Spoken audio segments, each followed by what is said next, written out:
Hello everyone, welcome to Avis சமையல். இன்றைக்கி நம்ம பிரியாணிக்கு ஒரு சப்ஸ்டியூட்டான புலாவ் தான் எப்படி பண்ணுறதுன்னு பார்க்க போகிறோங்க. இது ரொம்ப ஈஸியான மெத்தடில் பாஸ்மதி ரைஸ் உடையாமல் எப்படி பண்ணலாம் அப்படிங்கிறத இன்றைக்கி இந்த வீடியோவில் சொல்ல போகிறேன். வாங்க இன்றைக்கி பச்சை பட்டாணி வச்சு புலாவ் பண்ண போகலாம்.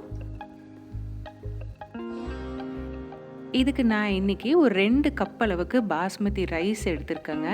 இன்றைக்கி இந்த புலாவை நம்ம குக்கரில் தான் பண்ண போகிறோம். இதை நல்லா ஒரு 2 தடவை வாஷ் பண்ணிவிடுங்க. அந்த தண்ணியை நல்லா ஃபுல்லாக ட்ரெயின் பண்ணதுக்கப்புறமா ஒரு கப் தண்ணி அளவில் அந்த அரிசியை ஒரு 20 நிமிஷத்துக்கு ஊற வச்சுருங்க.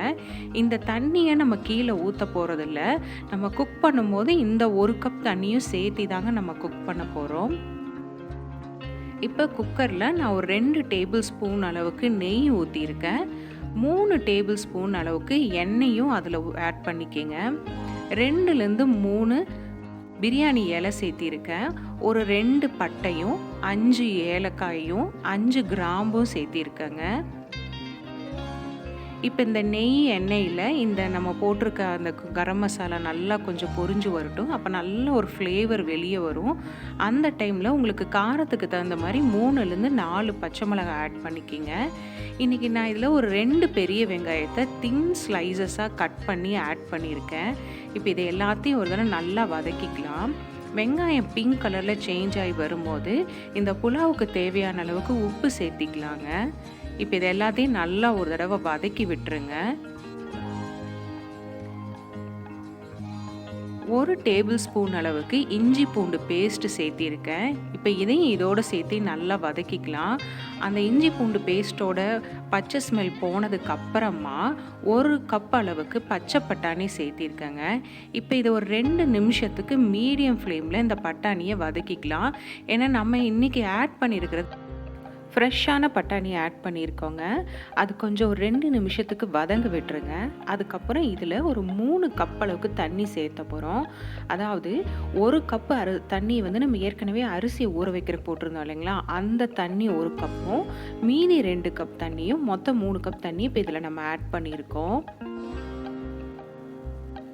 தண்ணி கொதி வர வரைக்கும் வெயிட் பண்ணலாங்க. தண்ணி இப்படி தளதளன்னு நல்லா கொதிச்சு வர இந்த ஸ்டேஜில் தான் நம்ம அரிசி ஆட் பண்ணணுங்க. இப்போ நம்ம அரிசி ஆட் பண்ணிடலாங்க. ஏற்கனவே நம்ம இந்த அரிசி 20 நிமிஷம் ஊற வச்சுருக்கோம். அந்த தண்ணியை நம்ம ஆல்ரெடி ஆட் பண்ணிட்டோம். இப்போ இந்த அரிசியை இப்போ இந்த கொதிக்கிற தண்ணியில் ஆட் பண்ணிடலாம்.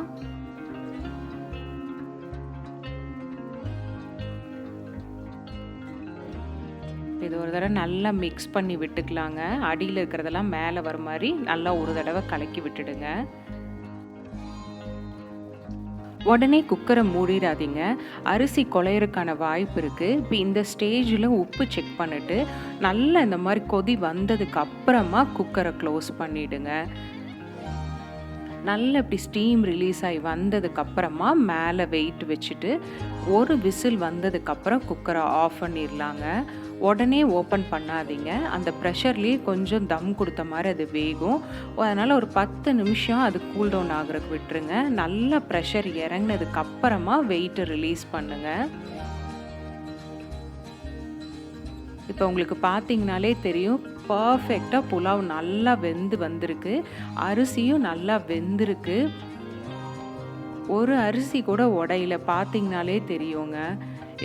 நம்ம கரெக்டான அந்த கன்சிஸ்டன்சியில் நம்ம ஸ்டேஜில் அரிசி ஆட் பண்ணனால தான் இப்படி அரிசி உடையாமல் நல்ல நீளமாக ஃபுல் கிரெயினாக வந்திருக்கு.